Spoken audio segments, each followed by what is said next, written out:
Tayo ma'am sa pinakang pulse po niya na sinasabi ko sa inyo na pwede po natin i-develop na running water. Yan po. So dito po, bali merong pababa lang siya yan. Running water na pinakang pulse po niya.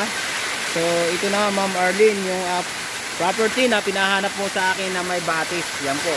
Pwede po natin siyang i-develop para po dayuhin ng mga ating property yan. So bali nag-upland po, meron napakabawa. Dito po ako dumaan sa side na to.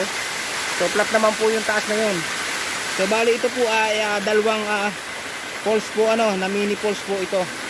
So ayan po yung isang pole sa baba po yan medyo malalim po yung area niya na yan.